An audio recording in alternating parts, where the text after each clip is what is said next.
Welcome to this walk through Philippians 2, verses 19 to 21. So far in chapter 2, as we've seen, Paul has been instructing the Philippians in how they should live, especially in relation to having the mind of Christ. And now in the rest of the chapter, he tells them of his plans to send Timothy and Epaphroditus to them. So in this session, we have the first half of his reference to Timothy. So our first clause in verse 19, Elpidzo de in Kyrio Jesu, Timotheon tacheos pempsai humen. Elpidzo de in Kyrio Jesu, we've seen that some interpreters think that Paul has referred to his possible death in the previous verses, like verse 18, translating that even if I am to be poured out as a drink offering, that's the ESV. And so they see this de here as adversative. Even if I'm to be poured out as a drink offering, but I hope. But we saw reason to think that there's not a future reference there in verse 18. He's talking about his current sufferings. You see that in the NIV and other translations. So if Paul's been referring to his present sufferings instead of his future martyrdom, then this de would be, quote, a marker linking narrative segments. That's BDAG section 2, page 213. In other words, simply moving the discussion on to the next topic. And so you could translate it something like now. And in the previous verses, we saw Paul echo the Christ hymn in his ministry. And now his hope to send Timothy is also related to his life in Christ. He's hoping this in Kyrio Jesu. He wants his whole life to be in sync with the Lord. And his hope seems related to sharing the mind of Christ because it's out of service to the Philippians that he wants to send Timothy to them. And it's also a sacrifice on his part, since Timothy is valuable to him. So in this section about sending Timothy, we actually continue to see the influence of the Christ hymn and the mind of Christ that Paul has celebrated there. So Paul says, I hope in the Lord Jesus to send, pempsai, aorist infinitive, complementary or supplementary infinitive going with elpidzo, what he's hoping. And then we have the adverb tacheos, meaning quickly or soon. And Timotheon is our accusative direct object of pempsai. So I hope to send Timothy to y'all soon. So tacheos is this adverb meaning quickly or soon. And you see how it's related to the adjective tachus eau, quick or swift, and tachos, noun meaning speed or swiftness. See, it's where we get our word tachometer from. Then Paul goes on to give us the purpose in this sending of Timothy. Hinakago eupsycho, so that I also, eupsycho, may be encouraged. Kago, example of crasis, the joining together of kai and ego.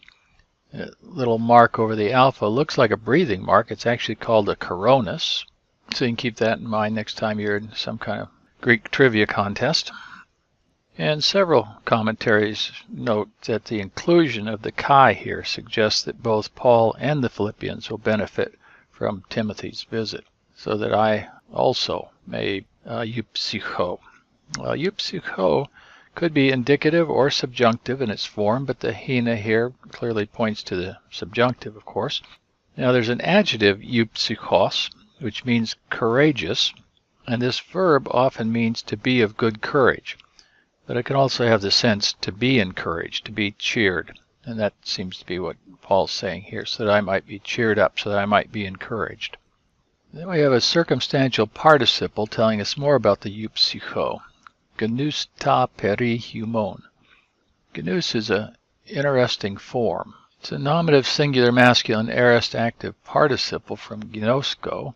The endings are kind of interesting because it's a root aorist, but it uses the omicron nu tau, morpheme here, for the participle, just like a second aorist, or a present, but since we're dealing with the aorist, it'd be like a second aorist. But the second aorist doesn't use the sigma here. You see here your third declension basic endings, and normally the second aorist participle use that blank option, but this one's using a sigma.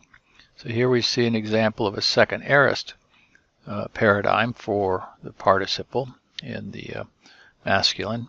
And here's one for the me verbs.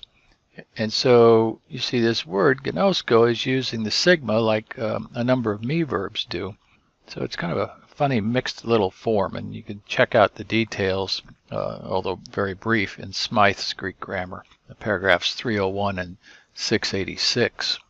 And in our sentence, gnous is a circumstantial participle telling us more about the eupsycho. So in a map we would indent it under the verb it's modifying. It could be either temporal or causal, so that I might be encouraged when I learn or because I learn, ta peri humon.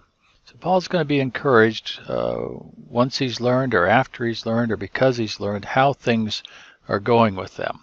Now this expression ta peri humon, we see that we have an article substantizing a prepositional phrase, very common construction like you know.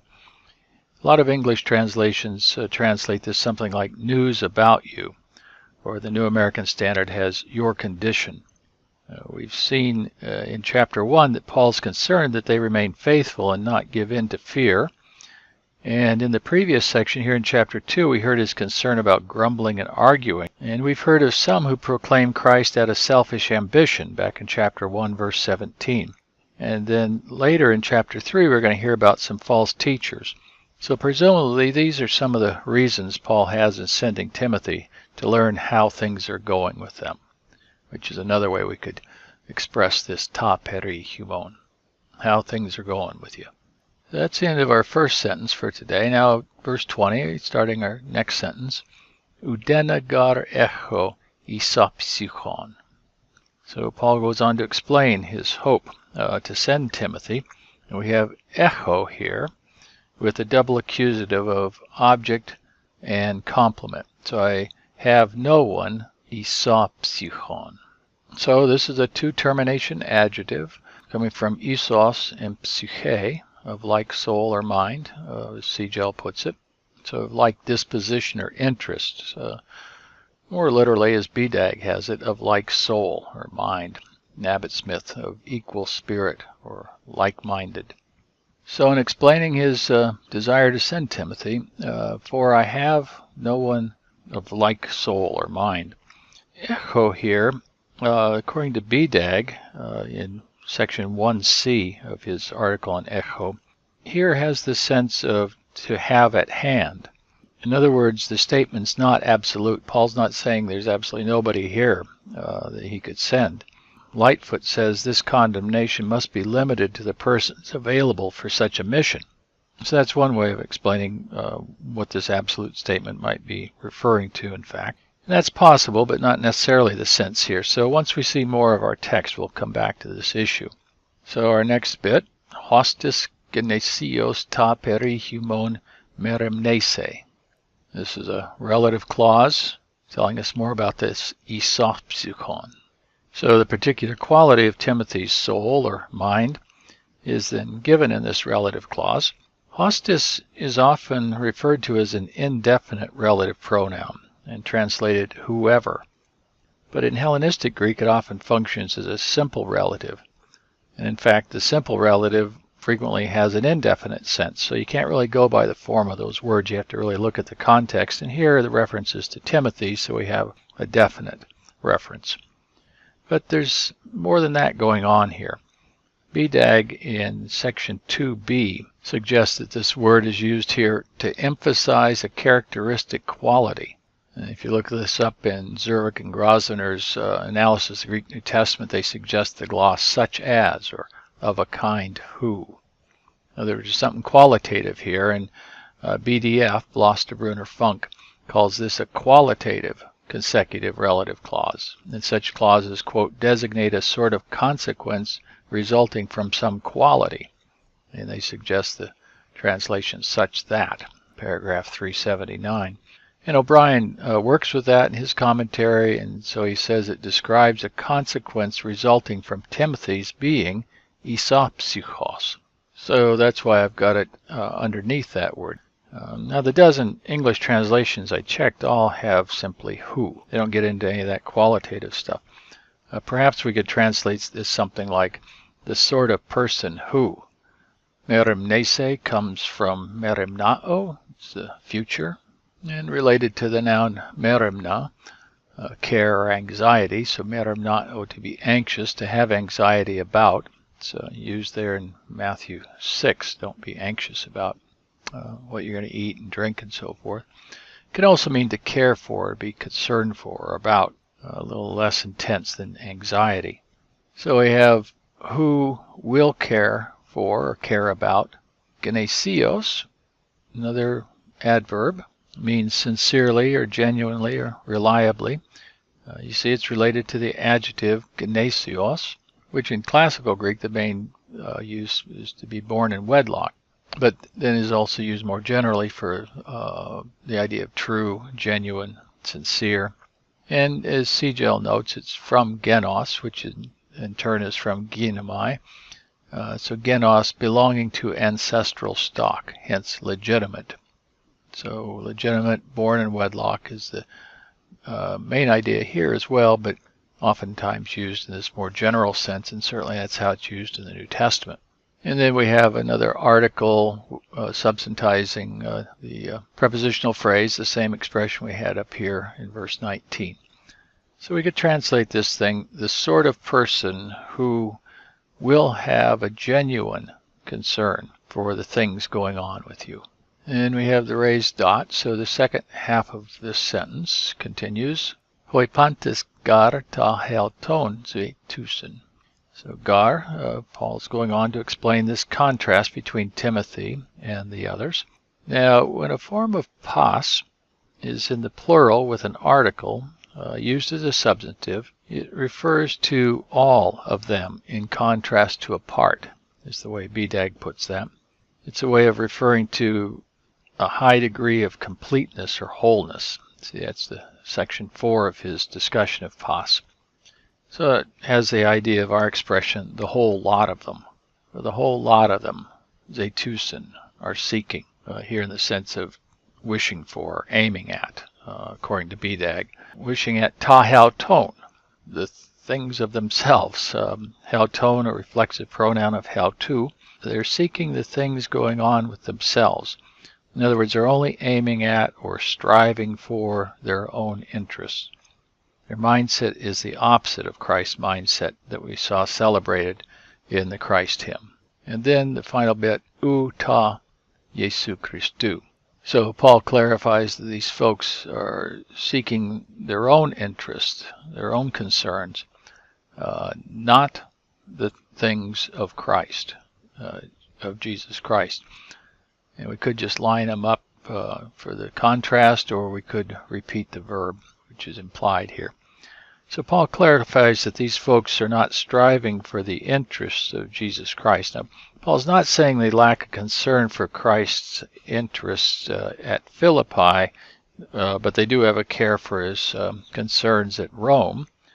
In other words, they're not just localized. If that were the case, then the contrast with Timothy could simply be because Paul and Timothy were together at Philippi and knew these people there. But this final segment makes clear that these folks are not focused on Christ's concerns at all. And that description doesn't fit all the Christians around Paul at that time, because Paul's going to end his letter in chapter 4, verse 21, the brothers who are with me send you greetings. Again, we're back to this issue of Paul seeming to make an absolute statement that I have nobody around here that cares about you guys or cares about the things of Christ. So that greeting wouldn't make sense in the light of that. So that gives us our clue that Paul's absolute statement is not absolute. Instead, it sounds like those who are preaching Christ out of selfish ambition that we heard about back in chapter 1. Now, this is the approach taken by Fee, and he summarizes the conclusion very nicely. So let me show you that. The contrast, therefore, is not between Timothy and the other co-workers who could make this trip, but between Timothy's character qualifications and some other people who came to mind as Paul was dictating. So that's Fee's solution to this conundrum. These people are condemned precisely because they lack the two essential qualities noted in Timothy in verse 20, like-mindedness with Paul, which expresses itself in genuine concern for others, and thus exemplifies the character of the gospel that was presented in chapter 2, verses 3 and 4. And so I give you the Christian Standard Bible's translation of that.